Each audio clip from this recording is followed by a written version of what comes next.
Share market in Kannada ಚಾನಲ್ಗೆ ತಮಗೆಲ್ಲರಿಗೂ ಸ್ವಾಗತ. ಇವತ್ತು ಬಂದು 28 ಜೂನ್ 2024. ಇವತ್ತು ಶೇರ್ ಮಾರ್ಕೆಟ್ನಲ್ಲಿ ಒಂದು ಫ್ಲಾಟ್ ಡೇ ಅಂತಲೇ ಹೇಳ್ಬೋದು. ಇವತ್ತು ಶೇರ್ ಮಾರ್ಕೆಟ್ನಲ್ಲಿ ಸ್ವಲ್ಪ ಇಳಿಕೆ ಆಗಿದೆ. ನಿಫ್ಟಿ 50ನಲ್ಲಿ ಏನಾಯಿತು, BSE ಸೆನ್ಸೆಕ್ಸ್ನಲ್ಲಿ ಏನಾಯಿತು ಅಂತ ನೋಡ್ಕೊಂಬರೋಣ. ಅದೇ ರೀತಿ ಇವತ್ತು ನೋಡೋದಾದರೆ ಮೇನ್ ಇವತ್ತು ರಿಲಯನ್ಸ್ ಇಂಡಸ್ಟ್ರೀಸ್ ಲಿಮಿಟೆಡ್ ಏನಿದೆ ಅದು ಮಾರ್ಕೆಟ್ ಕ್ಯಾಪ್ ಅಂತ ಏನು ಹೇಳ್ತೀವಿ, ಸುಮಾರು ಮಾರುಕಟ್ಟೆ ಬಂಡವಾಳ ಅಂತ ಏನು ಹೇಳ್ತೀವಿ ಕನ್ನಡದಲ್ಲಿ, ಅದು 21 ಲಕ್ಷ ಕೋಟಿ ದಾಟಿದೆ. ಅಂದರೆ ಇದು ಮೊದಲನೇ ಕಂಪನಿ ನಮ್ಮ ದೇಶದ ಶೇರ್ ಮಾರ್ಕೆಟ್ನಲ್ಲಿ 21 ಲಕ್ಷ ಕೋಟಿ ಬೆಲೆ ಬಾಳುವ ಕಂಪ್ನಿ ಅಥವಾ ಮಾರ್ಕೆಟ್ ಕ್ಯಾಪ್ ಇರುವ ಕಂಪನಿ ಅಂತ ಹೇಳ್ಬೋದು. ಬನ್ನಿ ನೋಡೋಣ ಏನಾಯಿತು. ನಿಫ್ಟಿ 50ನಲ್ಲಿ ಏನಾಯಿತು ಅಂದರೆ ನಿಫ್ಟಿ 50 ಕ್ಲೋಸ್ ಆಗಬೇಕಾದ್ರೆ ಸುಮಾರು 24,010.60 ಕ್ಲೋಸ್ ಆಗಿದೆ. ಅಂದರೆ ಹೆಚ್ಚು ಕಡಿಮೆ ಒಂದು 34 ಪಾಯಿಂಟ್ಸ್ ಅಷ್ಟು ಇಳಿದಿದೆ.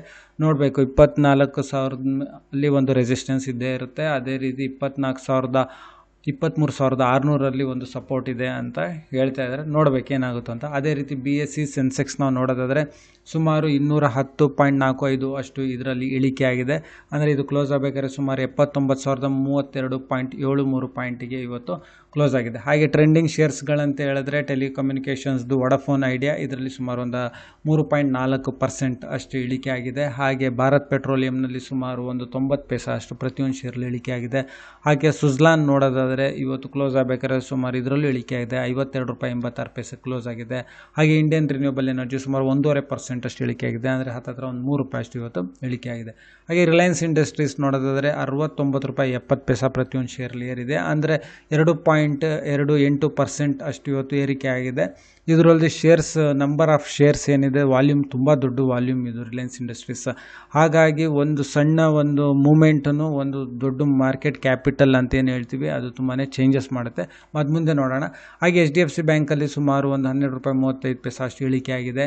ಹಾಗೆ ನಿಫ್ಟಿ 50ನಲ್ಲಿ ಯಾವೆಲ್ಲ ಕಂಪ್ನಿಗಳಲ್ಲಿ ಟಾಪ್ ಗೇನರ್ಸ್ ಆಗಿದ್ದಾರೆ, ಅತಿ ಹೆಚ್ಚು ಲಾಭ ಮಾಡಿರೋ ಶೇರ್ಸ್ಗಳು ಇವತ್ತು ಅಂತ ಹೇಳಿದ್ರೆ ಡಾಕ್ಟರ್ ರೆಡ್ಡಿಸ್ ಲ್ಯಾಬೊರೇಟರೀಸ್ ಪ್ರತಿಯೊಂದು ಶೇರಲ್ಲಿ ಸುಮಾರು ₹166.45 ಇವತ್ತು ಪ್ರತಿಯೊಂದು ಶೇರ್ಲಿ. ONGC ಸುಮಾರು ಪ್ರತಿಯೊಂದು ಶೇರ್ಲಿ ₹6.70, ರಿಲಯನ್ಸ್ ಇಂಡಸ್ಟ್ರೀಸ್ ₹69.70, ಹಾಗೆ SBI life insurance ₹28.50, Tata motors ಹೆಚ್ಚು ಕಡಿಮೆ ಹತ್ತಿರ 1000ಕ್ಕೆ ಹೋಗ್ತಾ ಇದೆ, ₹17.65 ಇವತ್ತು ಶೇರ್ನಲ್ಲಿ ಪ್ರತಿಯೊಂದು ಶೇರ್ಲಿ ಏರಿಕೆ ಆಗಿದೆ. ಹಾಗೆ ಹೀರೋ ಮೋಟರ್ ಕಾಪ್ ₹94.40, ಹಾಗೆ ಡಿವಿಸ್ ಲ್ಯಾಬೊರೇಟರೀಸ್ ₹74.10 ಪ್ರತಿಯೊಂದು ಶೇರ್ಲಿ ಏರಿಕೆ ಆಗಿದೆ. ಹಾಗೆ Coal India, Asian Paints, Grasim Industries, Hindalco Industries ಚೆನ್ನಾಗಿ ಮಾಡ್ತಿದೆ. ಇತ್ತೀಚೆಗೆ ನೋಡ್ಬೋದು, ಮೊನ್ನೆನೋ ನೋಡಿದ್ವಿ ಅನಿಸುತ್ತಿದ್ದು. ಹಾಗೆ Tata Consumer Products, Bajaj Auto, Britannia ಇಂಡಸ್ಟ್ರೀಸ್ನಲ್ಲಿ ಏರಿಕೆ ಆಗಿದೆ. ಹಾಗೆ ಡೆನ್ಸ್ಟೀನ್ ಟೆಕ್ ಲಿಮಿಟೆಡ್ SME IPO ಇದರಲ್ಲಿ 35 ಪಟ್ಟಷ್ಟು ಹೆಚ್ಚು ಕಡಿಮೆ ಒಂದು 35.75 ಟೈಮ್ಸ್ ಅಂದರೆ 35 ಪಟ್ಟಷ್ಟು ಇದರಲ್ಲಿ ಸಬ್ಸ್ಕ್ರಿಪ್ಷನ್ಸ್ ಆಗಿದೆ ಅಥವಾ ಅಪ್ಲಿಕೇಶನ್ ಆಗಿದೆ ಸದ್ಯದವರೆಗೂ ಇದು ಡೇಟಾ ಬಂದಿರೋ ಪ್ರಕಾರ. ಅದೇ ರೀತಿ ಐರನ್ ಆ್ಯಂಡ್ ಸ್ಟೀಲ್ ಇದರಲ್ಲಿ ನೋಡೋದಾದರೆ ಸುಮಾರು 58 ಟೈಮ್ಸ್ ಅಂದರೆ 58 ಟೈಮ್ಸ್ ಅಥವಾ 58 ಪಟ್ಟಷ್ಟು ಇದರಲ್ಲಿ ಒಂದು ಸಬ್ಸ್ಕ್ರಿಪ್ಷನ್ಸ್ ಆಗಿದೆ. ಇದರಲ್ಲಿ ನೋಡಬೇಕು ಇದು ಲೀಸ್ಟ್ ಆಗಬೇಕಾದ್ರೆ ಎಷ್ಟು ಪ್ರೀಮಿಯಮಿಗೆ ಲೀಸ್ಟ್ ಆಗಿದೆಯೋ ಅಂತ. ಮಿನಿಮಮ್ ಇನ್ವೆಸ್ಟ್ಮೆಂಟ್ ಒಂದು ₹14,040 ಇತ್ತು. IPO ಮುಗಿತು. ಅದೇ ರೀತಿ ರಿಲಯನ್ಸ್ ಇಂಡಸ್ಟ್ರೀಸ್ ನೋಡೋದಾದರೆ ಇವತ್ತು ಏನು 21 ಲಕ್ಷ ಕೋಟಿ ಮಾರ್ಕೆಟ್ ಕ್ಯಾಪಿಟಲ್, ಅಂದರೆ ಇದರಲ್ಲಿ ಒಂದು ಇಂಡಸ್ಟ್ರಿದು ಮಾರ್ಕೆಟಿನ ಬಂಡವಾಳ, ಮಾರುಕಟ್ಟೆಯ ಬಂಡವಾಳ ಅಂತ ಏನು ಹೇಳ್ತೀವಿ, ಇದು ಒಂದು ಫಸ್ಟ್ ಕಂಪನಿ ಇಷ್ಟು ದಾಟಿರೋದು, ಒಂದು ಮಾರ್ಕೆಟ್ ಕ್ಯಾಪಿಟಲ್ ದಾಟಿರೋದು. ಇದು ಬಂದು ಮುಖೇಶ್ ಅಂಬಾನಿ ಅವ್ರದ್ದು ಫ್ಯಾಮಿಲಿದು, ಇದು ಮುಖೇಶ್ ಅಂಬಾನಿ ಅವ್ರದ್ದು. ಇದರಲ್ಲಿ ಏನು ಹೇಳ್ತಾರೆ, ಒಂದು ರಿಲಯನ್ಸ್ ಜಿಯೋ ಇನ್ಫೋಕಾಮ್ ಅಂದರೆ ಟೆಲಿಕಮ್ಯುನಿಕೇಷನ್ಸ್ ಏನಿದೆ ಅದರದ್ದು ಟ್ಯಾರಿಫ್ ರೇಟ್ಸ್ ಎಲ್ಲ ದರಗಳನ್ನ ಹೆಚ್ಚು ಮಾಡಿದ್ರು, ಇದು ಹೆಚ್ಚಾಗಿದೆ ಅಂತ ಹೇಳ್ತಾರೆ. ಬಟ್ ಅದೇ ಅಂತಲೇ ರೀಸನ್ ಹೇಳೋಕ್ಕಾಗೋದಿಲ್ಲ. ಮೇನ್ ಅಂದರೆ ಬ್ರೋಕರೇಜ್ ಕಂಪ್ನಿಗಳು, ಫಿನಾನ್ಷಿಯಲ್ ಬ್ರೋಕರೇಜ್ ಕಂಪ್ನಿಗಳು ಇದಕ್ಕೆ ಒಳ್ಳೆ ರೇಟಿಂಗ್ಸ್ ಕೊಟ್ಟಿದ್ದಾರೆ, ಒಂದು ಒಳ್ಳೆ ಇನ್ವೆಸ್ಟ್ಮೆಂಟ್ ಆಗ್ತಾಯಿದೆ. ಸ್ಟ್ಯಾನ್ಲಿ ಮಾರ್ಗನ್ ಇರ್ಬೋದು, ಅದೇ ಥರ ಮೇನ್ ಇದರಲ್ಲಿ ಒಳ್ಳೆ ಇನ್ವೆಸ್ಟರ್ಸ್ ಆಗಿದ್ದಾರೆ ಅವರು, ಸ್ಟ್ಯಾನ್ಲಿ ಮಾರ್ಗನ್ ಇನ್ವೆಸ್ಟ್ಮೆಂಟ್ ಕಂಪ್ನಿ. ಅದೇ ರೀತಿ ಬೇರೆ ಇನ್ವೆಸ್ಟ್ಮೆಂಟ್ ಬ್ರೋಕರೇಜ್ ಕಂಪ್ನಿ ಇದಕ್ಕೆ ಒಂದು ಒಳ್ಳೆ ಪಾಸಿಟಿವ್ ರೇಟಿಂಗ್ಸ್ ಕೊಟ್ಟಿದೆ, ಇದರದ್ದು ಟಾರ್ಗೆಟ್ ರೇಟಿಂಗ್ಸನ್ನು ಸೆಟ್ ಮಾಡಿದೆ, ಹಾಗಾಗಿ ಅಂತಲೇ ಹೇಳ್ಬೋದು. ಅದೇ ರೀತಿ 25 ಜೂನ್ 2024ನಲ್ಲಿ ನಾವು ಜಿಯೋ ಬಗ್ಗೆ ಹೇಳಿದ್ವಿ, ಭಾರತಿ ಏರ್ಟೆಲ್ ಮತ್ತು ವೊಡಾಫೋನ್ ಇದಿಷ್ಟು ಕಂಪ್ನಿಗಳು 5G ಸ್ಪೆಕ್ಟ್ರಮ್ಸಿಗೆ ಒಂದು ಆಕ್ಷನಿಗೆ ಬಂದಿದೆ. ಅದರಲ್ಲಿ ಹೆಚ್ಚು ಇದು ಬಂಡವಾಳ ಅಂದರೆ ಡೆಪಾಸಿಟ್ ಮಾಡಿರೋದು ಗೌರ್ಮೆಂಟಿಗೆ ಆಕ್ಷನ್ಸಿಗೆ ಅಂತ ಹೇಳಿದ್ರೆ ರಿಲಯನ್ಸ್ನವರೇ ಮಾಡಿದ್ದು. ಹಾಗೆ ಇದು ಬಂದು ಜಿಯೋ ಇನ್ಫೋಕಾಮ್ ಅಂತ ಏನು ಹೇಳ್ತೀವಿ, ಇದು ಜಿಯೋದು ಟೆಲಿಕಮ್ಯುನಿಕೇಷನ್ಸ್ ಏನು ಬರುತ್ತೆ ಅದು ರಿಲಯನ್ಸ್ ಇಂಡಸ್ಟ್ರಿ ಒಳಗಡೆನೇ ಬರುತ್ತೆ ಸದ್ಯಕ್ಕೆ. ಇದು ಇನ್ನೂ ಹೊರಗಡೆ ಬಂದಿಲ್ಲ, ಬಟ್ ಇದನ್ನು ಹೊರಗಡೆ ತರಬೇಕು ಅಂತ ಇದ್ದಾರೆ. ಅಂದರೆ IPOಗೆ ತಂದು ಇದನ್ನು ಶೇರ್ ಮಾರ್ಕೆಟ್ನಲ್ಲಿ ಲೀಸ್ಟ್ ಮಾಡಬೇಕು ಅಂತ ಇದ್ದಾರೆ. ಹಾಗಾಗಿ ಇವಾಗಲೇ ಒಂದು ಇನ್ವೆಸ್ಟ್ ಮಾಡಿದರೆ ಇದು ರಿಲಯನ್ಸ್ ಟೆಲಿಕಮ್ಯುನಿಕೇಷನ್ ಅಥವಾ ರಿಲಯನ್ಸ್ ಜಿಯೋ ಇನ್ಫೋಕಾಮ್ ಅಂತ ಏನು ಹೇಳ್ತೀವಿ, ಈ ಕಂಪ್ನಿಯಲ್ಲಿ ಅವರಿಗೆ ಒಂದು ಒಳ್ಳೆ ರಿಟರ್ನ್ಸ್ ಬರ್ಬೋದು. ಇದು ಲೀಸ್ಟ್ ಆಗಬೇಕಾದ್ರೆ ರಿಲಯನ್ಸ್ ಇಂಡಸ್ಟ್ರೀಸ್ ಶೇರ್ಸ್ನಲ್ಲಿ ಒಂದು ಒಳ್ಳೆ ರಿಟರ್ನ್ಸ್ ಬರ್ಬೋದು ಅನ್ನೋ ಒಂದು ಇದಕ್ಕೂ ಒಂದು ಇನ್ವೆಸ್ಟ್ಮೆಂಟ್ ನಡೆದಿರ್ಬೋದು, ಅದು ಮುಂದೆ ಗೊತ್ತಾಗುತ್ತೆ. ಅದೇ ರೀತಿ ನಾವು ನೋಡೋದಾದರೆ ಇದು ಇವತ್ತು ಒಂದೇ ದಿವಸದಲ್ಲಿ 2.19% ಅಂದರೆ 67 ರೂಪಾಯಿ 15 ಪೈಸೆ ಅಷ್ಟು ಏರಿಕೆ ಆಗಿದೆ. ಹಾಗೆ ನಾವು 2002ರಲ್ಲಿ ನೋಡಿದ್ರೆ ಇದು 53 ರೂಪಾಯಿ ಇತ್ತು ಇದು ಶೇರ್ಸು. ಮುಂದೆ ನೋಡೋಣ. ಅದೇ ರೀತಿ ಇದು ಒಂದು ತಿಂಗಳಲ್ಲಿ ಸುಮಾರು 7.4% ಅಷ್ಟು ರಿಟರ್ನ್ಸ್ ಕೊಟ್ಟಿದೆ ರಿಲಯನ್ಸ್ ಇಂಡಸ್ಟ್ರೀಸ್ ಶೇರ್ಸು. ಹಾಗೆ 6 ತಿಂಗಳಲ್ಲಿ ಒಂದು 20% ಅಷ್ಟು ರಿಟರ್ನ್ ಕೊಟ್ಟಿದೆ. ಹಾಗೆ ಇದರಲ್ಲಿ ನೋಡೋದಾದರೆ ಆಲ್ ಟೈಮ್ ಅಂತ ಹೇಳಿದ್ರೆ ಒಂದು 5800% ರಿಟರ್ನ್ಸ್ ಕೊಟ್ಟಿರೋ ಶೇರ್ ಅನ್ಬೋದು. ಅಂದರೆ 53 ರೂಪಾಯಿ ಇತ್ತು 2002ರಲ್ಲಿ.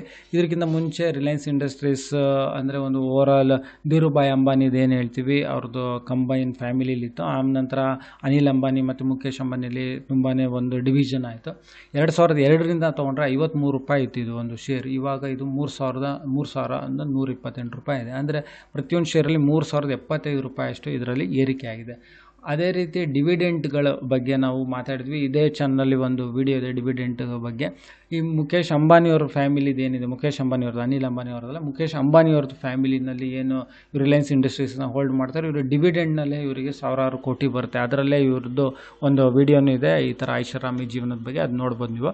ಆಮೇಲೆ ಇದರಲ್ಲಿ ಯಾರು ಜಾಸ್ತಿ ಹೋಲ್ಡ್ ಮಾಡಿದ್ದಾರೆ ರಿಲಯನ್ಸ್ ಇಂಡಸ್ಟ್ರೀಸ್ನಲ್ಲಿ ಅಂತ ನೋಡೋದಾದರೆ 50.31% ಇವರು ಓನ್ ಮುಖೇಶ್ ಅಂಬಾನಿ ಫ್ಯಾಮಿಲಿಯವ್ರ ಹತ್ರ ಇದೆ. ಅಂದರೆ ಪ್ರಮೋಟರ್ಸ್, ಇದನ್ನು ಯಾರು ಕಂಪ್ನಿ ಕಟ್ಟಿ ಇದನ್ನು ಮುಂದೆ ತೊಗೊಂಬಂದ್ರೆ ಅವ್ರ ಫ್ಯಾಮಿಲಿ ಹತ್ರನೇ ಇಟ್ಕೊಂಡಿದ್ದಾರೆ. ಹಾಗೆ ಮ್ಯೂಚುವಲ್ ಫಂಡ್ ಇನ್ವೆಸ್ಟ್ಮೆಂಟ್ಸ್ ನೋಡೋದಾದರೆ ಒಂದು 7.5%. ಅದೇ ರೀತಿ ಡೊಮೆಸ್ಟಿಕ್ ಇನ್ಸ್ಟಿಟ್ಯೂಷನ್ಸ್ಗಳು ಒಂದು 9.5%. ಫಾರಿನ್ ಇನ್ವೆಸ್ಟ್ಮೆಂಟ್ಸ್ ಒಂದು 22% ಇದೆ. ಹಾಗೆ ರಿಟೇಲ್ ಮತ್ತು ಬೇರೆಯವ್ರದ್ದು ಒಂದು 10% ಇನ್ವೆಸ್ಟ್ಮೆಂಟ್ ಇದೆ. ಮ್ಯಾಕ್ಸಿಮಮ್ ಇವರೇ ಹೋಲ್ಡ್ ಮಾಡ್ತಾರೆ. ಡಿಸಿಷನ್ಸ್ಗಳು ಇವ್ರದ್ದೇ ನಡೆಯೋದು ಬೋರ್ಡ್ ಆಫ್ ಮೀಟಿಂಗ್ಸ್ನಲ್ಲಿ ನೋಡೋದಾದರೆ ಮುಖೇಶ್ ಅಂಬಾನಿ ಅವ್ರ ಫ್ಯಾಮಿಲಿ ಇದೆ ನಡೆಯೋದು. ಅದೇ ರೀತಿ ನಾವು ಮುಂದೆ ಹೋಗೋದಾದರೆ ಶಿವಾಲಿಕ್ ಬೈಮೆಟಲ್ ಮಲ್ಟಿ ಬ್ಯಾಗರ್ ಶೇರ್ ಇದು ಅಂತ ಹೇಳ್ಬೋದು. ಯಾಕೆ ಅಂತ ಹೇಳಿದ್ರೆ 2021ರಿಂದ ನಾವು ನೋಡೋದಾದ್ರೆ 82 ರೂಪಾಯಿ ಶೇರ್ 582 ರೂಪಾಯಿಗೂ ಇದೆ. ಸುಮಾರು ಒಂದು 600% ಅಷ್ಟು ಏರಿಕೆ ಆಗಿದೆ. ಹಾಗೆ CDSL central depository service India limited, ಇದ್ರ ಬಗ್ಗೆ ಒಂದು ವಿಡಿಯೋ ಇದೆ ಚಾನಲಲ್ಲಿ, ಮುಂದೆ ನೋಡ್ಕೋಬೋದು. ಇದರಲ್ಲಿ ಸುಮಾರು ಇವತ್ತು ಒಂದೇ ದಿವಸದಲ್ಲಿ ಒಂದು ಒಳ್ಳೆ ಇಂಟ್ರಾಡೇ ಅಂತಲೇ ಹೇಳ್ಬೋದು, ಒಂದು 20% ಅಷ್ಟು ಏರಿಕೆ ಆಗಿದೆ. ಅಂದರೆ ಒಂದು ಶೇರಲ್ಲಿ 401 ರೂಪಾಯಿ 20 ಪೈಸೆ ಅಷ್ಟು ಇವತ್ತು ಒಂದೇ ದಿವಸದಲ್ಲಿ ಏರಿಕೆ ಆಗಿದೆ. ಏನು ಮೇನ್ ಒಂದು ರೀಸನ್ ಅಂತ ನೋಡೋದಾದರೆ ಇದು ಬೋನಸ್ ಶೇರ್ಸ್ನ ಇಶ್ಯೂ ಮಾಡುತ್ತೆ. ಜುಲೈ 2ನೇ ತಾರೀಕು ಬೋರ್ಡ್ ಆಫ್ ಮೀಟಿಂಗ್ ಇದೆ. ಅದರಲ್ಲಿ ಒಂದು ಬೋನಸ್ ಶೇರ್ಸ್ಗಳು ಹೇಗೆ ಭಾರತ್ ಪೆಟ್ರೋಲಿಯಮಲ್ಲಿ ಬೋನಸ್ ಶೇರ್ಸ್ ಅಂದರೆ ಶೇರ್ ಸ್ಪ್ಲಿಟ್ ಅಂತಲೂ ತೊಗೋಬೋದು ಅಥವಾ ಇದನ್ನು ಬೋನಸ್ ಶೇರ್ಸ್ ಅಂತ ತೊಗೋಬೋದು. ಅದಕ್ಕೆ ಕನ್ಸಿಡರ್ ಮಾಡಿದರೆ ಅದರಲ್ಲಿ ಒಂದು ಏರಿಕೆ ಆಗೋ ಚಾನ್ಸಸ್ ಇದೆ. ಅದೇನಾರು ಆಯಿತು ಅಂತ ಹೇಳಿದ್ರೆ ಅಂದ್ಬಿಟ್ಟು ಇದರಲ್ಲಿ ಒಂದು ಬೈಯಿಂಗ್ ಜಾಸ್ತಿ ಆಗಿತ್ತು. ಸೊ ಈ ವಿಡಿಯೋ ನೋಡೋದಕ್ಕೆ ತಮಗೆಲ್ಲರಿಗೂ ತುಂಬ ಧನ್ಯವಾದ. ದಯವಿಟ್ಟು ಈ ವಿಡಿಯೋನ ಲೈಕ್ ಮಾಡಿ, ಶೇರ್ ಮಾಡಿ, ಕಮೆಂಟ್ ಮಾಡಿ, ಚಾನಲ್ನ ಸಬ್ಸ್ಕ್ರೈಬ್ ಮಾಡಿ. ತಮಗೆಲ್ಲರಿಗೂ ತುಂಬ ಧನ್ಯವಾದ.